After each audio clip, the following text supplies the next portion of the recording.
Bonjour. Cette vidéo est la quatrième et dernière d'un ensemble porte sur un vaste sujet qui nous intéresse tous, qui est la vie, la vie après la mort, l'au-delà, le passage, le parcours des âmes, la réincarnation, et puis la finalité un petit peu de tout ça.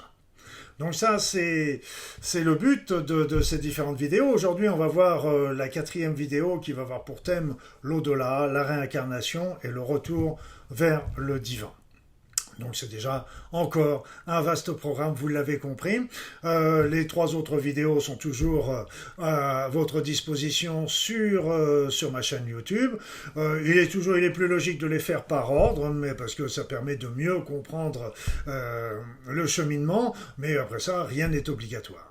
Sachez aussi, et je vous le rappelle encore, c'est que toutes ces vidéos présentent mon point de vue, uniquement mon point de vue. Mon point de vue qui est la résultante de mes années de réflexion, de recherche, d'études, d'observation, de prières, de méditation, et puis de messages que j'ai pu recevoir. Et donc, elle n'engage que moi. Je ne dis pas que c'est la vérité, je dirais que c'est ma vérité aujourd'hui et qui peut changer. J'espère surtout qu'elle va pouvoir, que ces informations vont pouvoir vous aider à faire avancer votre propre pensée. L'idée, c'est que vous écoutez ces vidéos, vous les écoutez avec votre cœur, et puis après ça, vous méditez un petit peu sur ce que vous pensez réellement. Qu'est-ce que vous pensez qui est juste, qui n'est pas juste, faites votre propre opinion. C'est ça qui est important.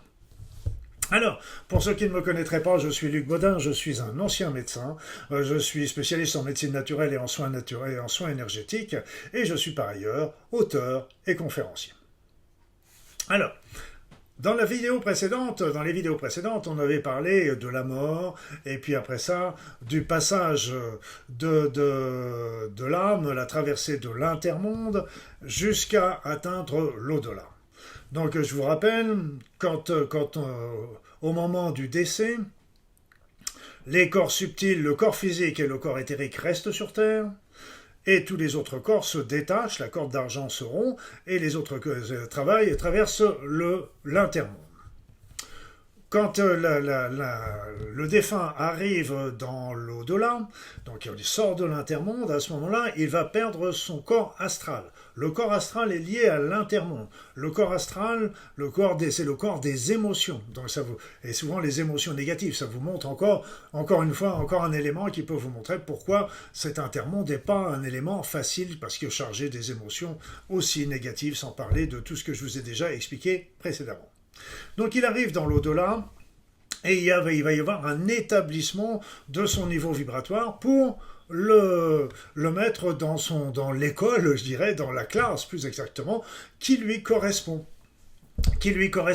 Et dans ce niveau vibratoire qui est très aléatoire, parce que ça fluctue, ça bouge, ça remue, rien n'est fixe, vous savez, dans les vibrations, dans les ondes, ça peut toujours, la personne peut changer, évoluer, parce que justement, dans son niveau vibratoire, elle va commencer à continuer à apprendre, à évoluer, à expérimenter, et donc ça peut la faire grandir, et ça ainsi changer encore de niveau vibratoire. Elle va digérer la vie précédente qu'elle a faite, elle va la disséquer, elle va repenser aux différents éléments qu'elle a fait, qu'elle n'a pas fait, qu'elle aurait dû faire ou qu'elle n'aurait pas dû faire, etc. Quelles sont les leçons à tirer de tout ça. Donc c'est la digestion de tout ça.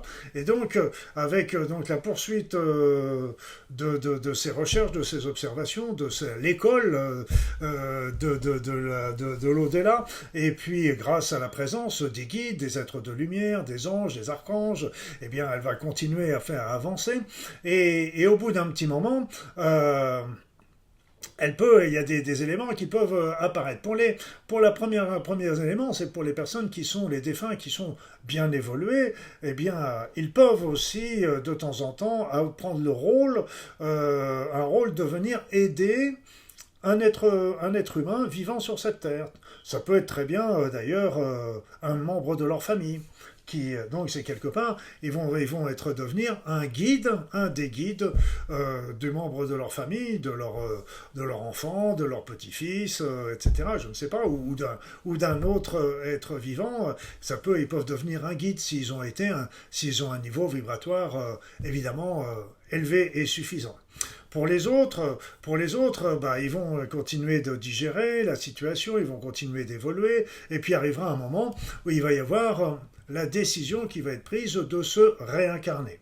Alors, cette décision, il y en a des personnes qui disent comme ça, on m'a poussé à me réincarner, on m'a obligé de me réincarner, etc. Euh, c'est possible, c'est possible. J'ai du mal à y croire, mais c'est possible. C'est possible parce qu'on est bien là-haut, mais d'un autre côté, on sait que c'est pas une finalité. On doit toujours continuer d'avancer, d'évoluer. Et la plupart du temps, c'est nous qui prenons cette décision de nous réincarner, avec peut-être conseillé par les guides de lumière, bien sûr, et là, c'est là on va commencer à créer notre mission de vie. Quelle est la mission qu'est-ce qu'on va faire, qu'est-ce qu'on doit apprendre à expérimenter dans la vie prochaine. Alors, le rythme des réincarnations est plus ou moins rapide. Je dirais qu'aujourd'hui, elle est beaucoup plus rapide, à mon sens, que ce qu'elle était autrefois, parce que je pense que là, il y a des changements énergétiques qui sont importants sur cette Terre, et beaucoup d'êtres veulent vivre cette période de changement, qui est une occasion importante d'évoluer, d'avancer. Et donc, je pense que c'est pour ça que les réincarnations sont beaucoup plus nombreuses, beaucoup plus rapides en ce moment, et pour ça qu'on est aussi nombreux sur cette Terre, à mon avis. Donc, autrement, ça peut être quelques années. Moi, je connais comme ça des, des personnes qui sont décédées, et 2, 3 ans après, on a retrouvé la trace d'un enfant qui était né et qui était leur réincarnation très probable. Ça, c'est quelques années. En général, c'était au minimum de quelques décennies. Avant, ça pouvait aller jusqu'à quelques siècles, voire davantage. Mais je vous dis, je pense que le temps s'est beaucoup raccourci ces derniers temps, justement, ces dernières années. Donc, il y a la décision de se réincarner. Et donc on va se réincarner, on peut se réincarner en humain, homme ou femme. Donc là aussi, il faut tout expérimenter. Donc on va expérimenter des vies hommes et des vies femmes. Et puis on peut aussi se réincarner en extraterrestre, c'est-à-dire qu'on peut vivre en tant qu'extraterrestre sur une autre planète, ou peut-être en tant qu'extraterrestre sur la Terre. Mais voilà, donc voilà. Et à partir de là, on va décider de ce qu'on va, avec les êtres de lumière, et nous-mêmes certainement, qu'est-ce qu'on va faire dans cette nouvelle réincarnation. Alors la première chose qu'on peut déjà voir, c'est de se dire, bon, il y a des trucs que j'ai pas solutionnés dans ma vie antérieure, et donc je vais les rejouer dans la vie prochaine pour enfin les comprendre, les évoluer, etc. C'est ce qui pourrait correspondre à ce qu'on appelle le karma. Le karma, comme je vous le présente, ça n'a jamais été une punition. Parce que là encore, qui dit punition, dit jugement. Encore une fois, que j'ai dit, il n'y a pas de jugement de l'autre côté, mais simplement, on a des choses qu'on n'a pas compris, donc on va les rejouer dans la vie suivante pour enfin les solutionner, les comprendre et en changer, c'est tout. C'est tout. Et il se peut, c'est vrai qu'au bout d'un certain temps, si on ne comprend pas dans une vie, dans 2 vies, dans 3 vies, à ce moment-là, à force qu'on en a la tête dure, et Dieu sait qu'on a la tête dure, peut-être qu'à ce moment-là, on va revivre l'événement, mais en inversé. Donc, du bourreau, on deviendra le supplicié, du violeur, on deviendra le violé. Donc, on pourrait dire, ça, oui, c'est la punition. Oui, on peut la présenter comme ça, mais c'est toujours, la visée n'est pas une visée de punition, c'est la visée de compréhension, que la personne comprennent les choses. Donc on revient avec un certain nombre d'éléments qu'on a perfectionnés pour continuer notre évolution personnelle. Donc on va définir, et sont des éléments qu'on va revivre sous forme de situations dans notre vie. Ces situations qui vont nous mettre devant des choix, nous mettre devant et donc des difficultés, et c'est à nous, selon notre attitude, eh bien on va les digérer, ou encore une fois, on va partir sur des mauvaises voies, et donc il va falloir qu'on revienne pour comprendre, les changer, etc. Donc c'est pour notre évolution, parce que la mission n'est pas une finalité, on vient pas pour être le grand dirigeant de ce monde, le sauveur de l'humanité, le grand guérisseur du sida ou du Covid, on n'est pas là pour ça. On est là pour évoluer sur notre chemin de vie. C'est notre chemin de vie qui est la mission. Et le chemin de vie avec toutes les expériences, toutes les situations, toutes les épreuves, pour certaines, que nous vivons et qui sont là pour nous faire grandir, avancer et évoluer. Donc on va bâtir un petit peu ça, donc on a ces programmes qu'on est venu apprendre, on a aussi des choses qu'on est venu faire pour aider les autres, et les autres sont venus aussi pour faire des choses pour nous aider. Donc à partir de ce moment-là, nous on va commencer à choisir la famille, les parents. Donc le père, la mère, on va choisir le pays, le niveau social, la religion, même l'époque. Tous ces éléments sont choisis avec une grande finesse. Très souvent d'ailleurs, les problèmes qu'on a à travailler, qu'on a choisi de travailler, on va choisir aussi les familles qui ont les mêmes problèmes au niveau de leur généalogie.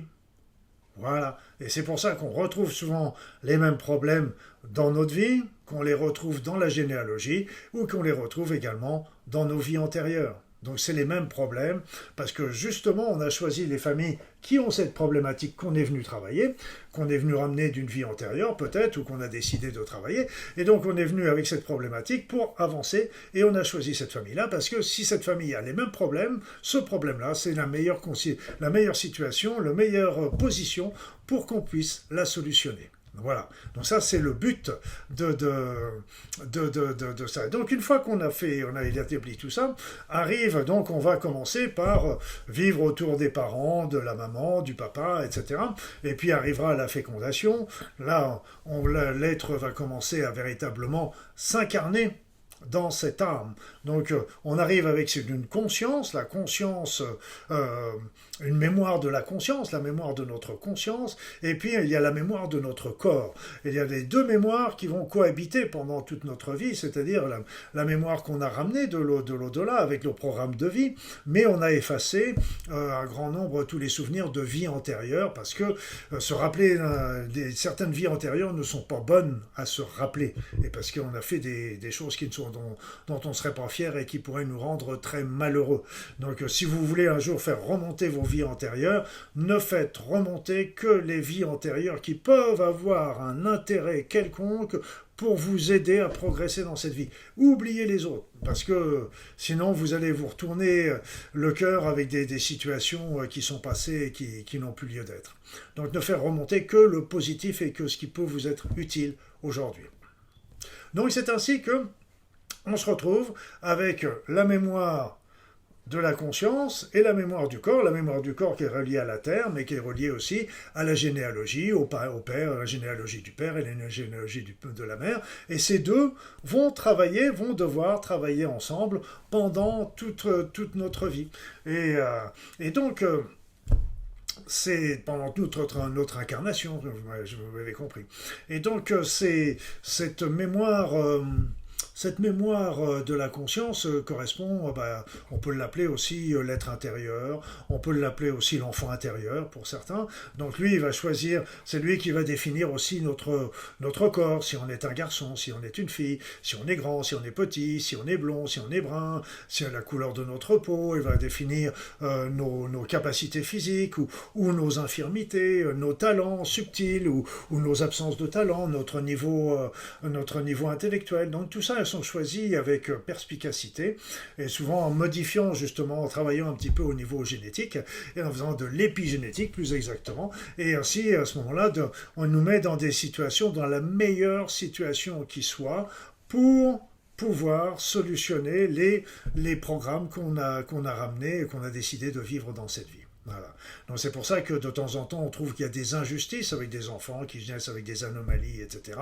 Mais en fait c'est des choses qu'ils doivent vivre, mais c'est pas pour autant qu'il faut rien faire pour les aider, tout au contraire. Mais seulement ça veut dire que eux ont choisi dans cette incarnation de vivre ça pour parce que ce que ça va. Moi j'ai vu beaucoup d'enfants qui avaient comme ça des, des, des problèmes physiques importants, soit naturels, soit survenus à cours de maladie, eh bien en fait, ça les a bloqués sur certains aspects de leur être, mais ça leur a permis de développer d'autres aspects d'une manière absolument extraordinaire. Donc c'est pour ça qu'il ne faut pas être trop dans le jugement par rapport à tout ça. Donc cet être intérieur connaît, cet enfant intérieur connaît notre être intérieur, connaît notre chemin de vie, et c'est lui qui va nous insuffler au cours de notre vie des petites voix dans la tête, il va nous insuffler des intuitions, des ressentis, des situations qui va nous indiquer la bonne route à suivre, parce que tant qu'on est sur la bonne route, on est bien, on est joyeux, on est positif, etc. Mais dès qu'on s'éloigne de cette route, c'est là qu'on commence à avoir des problèmes, à avoir de la souffrance, à être dans les éléments qui sont positifs et qui sont négatifs et qui vont nous faire souffrir. Et donc là, c'est notre être intérieur qui nous parle et qui nous indique un petit peu la meilleure route à suivre. Alors c'est ainsi que nous allons nous incarner plusieurs fois, et pour progresser. Donc ce qu'il faut bien comprendre, c'est bien sûr, normalement, nous devrions progresser d'une manière constante à chaque incarnation, mais bon, c'est pas toujours évident, rien n'est jamais acquis, il se peut très bien que dans une vie, boum, boum, boum, on soit attiré par le pouvoir de la société, le pouvoir de notre ego, etc., et que d'un seul coup, on redégringole dans notre chemin d'évolution. Mais on redégringole en apparence parce qu'il n'y a pas de mauvais choix.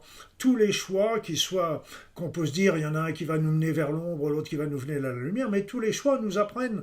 Et de temps en temps, il faut qu'on passe par l'ombre pour revenir dans la lumière et pour comprendre. Donc le choix de l'ombre n'était pas un mauvais choix, c'était simplement une leçon qui était un peu plus dure à apprendre, mais qui va être encore peut-être mieux entendue que si on est passé directement dans la lumière. Qui sait?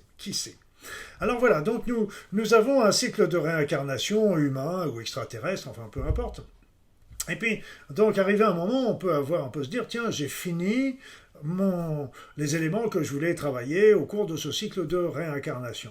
Alors on a le choix, parce qu'il se peut qu'on n'a pas fini tout à fait de finir de comprendre, de tout développer dans notre être, etc. On n'a pas forcément fini de tout faire, de tout comprendre.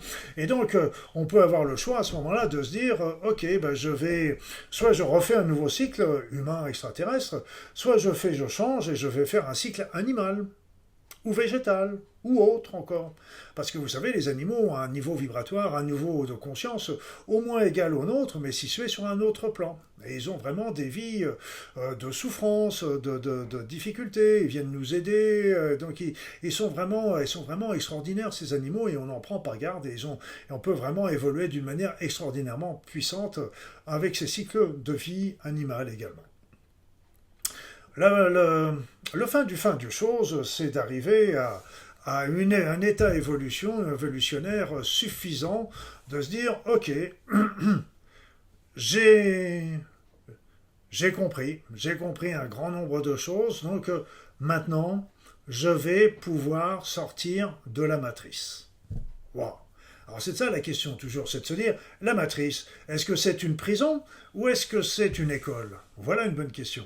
Alors, il y en a qui vont dire, la fausse matrice, j'en ai parlé la dernière fois, c'est une prison. C'était une prison, maintenant elle est un peu en ruine, heureusement. Mais la vraie matrice, c'est pas une prison. Vous savez, moi quand j'ai passé le bac, j'ai été en pension.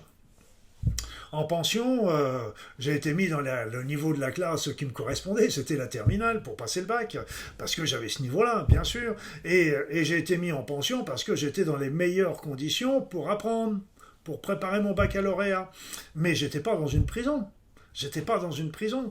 Et donc, pour les autres qui étaient qui étaient dans ce pensionnat, dans ce lycée, et qui étaient par exemple en quatrième, parce que c'était leur niveau scolaire, eh bien, quand ils avaient fini leur niveau scolaire, ils passaient à l'étape d'après. Ils passaient de la quatrième à la troisième, puis la troisième à la seconde, etc. C'était leur niveau à chaque fois. Ils changeaient de niveau vibratoire parce qu'ils évoluaient, ils apprenaient, etc.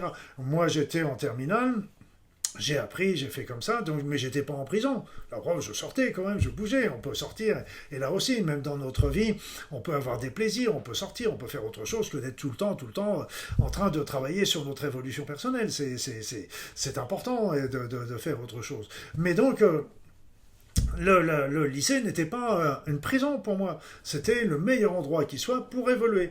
Et une fois que j'ai atteint mon niveau, que j'ai eu le bac, tout simplement, que j'ai eu mon diplôme, bah, je suis sorti du lycée et je suis passé à l'université. Donc, quelque part, on pourrait dire, je suis tombé dans une autre matrice qui est supérieure, encore une autre matrice qui est derrière. Oui, on pourrait dire ça. D'ailleurs, il est très possible que dans cette matrice, on ait encore plusieurs vies, de réincarnations, je ne sais pas comment ça se passe. Là, je n'ai pas la moindre idée, mais ce que je sais, par contre, c'est que là aussi, il y a aussi des niveaux. Des niveaux d'évolution, parce qu'on n'est pas encore arrivé au bout du bout. On a évolué déjà bien dans le monde céleste, mais là encore, il y a beaucoup d'évolution encore sur le plan spirituel à développer. Mais cette évolution, il faut bien comprendre, comme je vous l'ai dit tout à l'heure, que c'est pas comme des classes à l'école où c'est boum, boum, boum. C'est plutôt des gradients. Un peu quand vous faites du blanc au noir, eh bien quand vous passez du blanc au noir, vous passez par toutes les nuances de gris. Ben là, c'est pareil. Mais les nuances de gris sont très aléatoires comme ça, et on évolue, on avance, jusqu'à atteindre enfin le niveau du monde céleste, où se retrouvent les anges, les archanges, etc. Donc là aussi, et c'est là aussi qu'on retrouve, tenez-vous bien, notre être supérieur. Parce que notre être supérieur est quelque part là, véritablement, dans ce monde céleste. Il est là, il est comme endormi quelque part, et lui rêve de notre vie, c'est lui qui envoie cette mémoire de la conscience dans l'au-delà et également dans un corps terrestre pour vivre une incarnation, parce que lui vit toutes ces incarnations, a fait tous ces apprentissages à travers ces avatars et dans le monde du rêve. Et quand on a suffisamment avancé, eh bien là, on se retrouve dans le monde céleste, et c'est là que notre être supérieur se réveille et reprend sa vie dans le monde céleste au contact de tous les anges, les archanges et de tous les guides qui sont là et qui sont heureux. Et le but du but, eh bien, c'est qu'un jour, Donc, j'ai oublié de vous préciser, c'est que quand on passe, je vous ai dit que quand on passait de l'intermonde à l'au-delà, on perd le corps astral, mais quand on passe de l'au-delà au monde céleste, on perd le corps de la conscience pour ne garder que le corps spirituel et l'âme. Et puis le but final, c'est qu'à la fin, c'est qu'on finisse par retourner au divin pour se baigner dans son énergie. Et là, on va perdre notre corps spirituel pour ne garder que notre âme.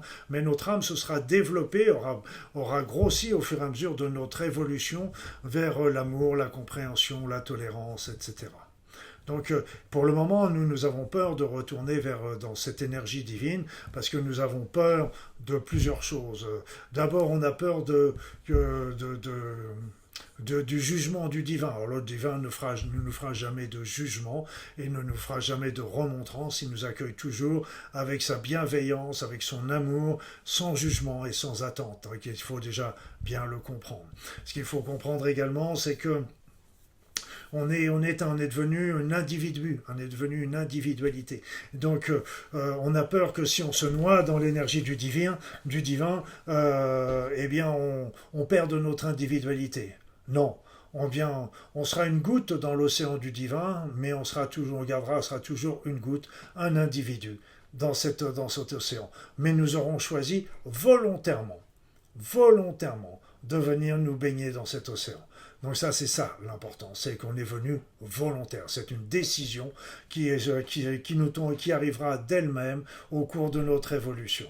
Et puis, il faut bien comprendre aussi que dans notre monde actuel, la plupart, on est toujours des insatisfaits.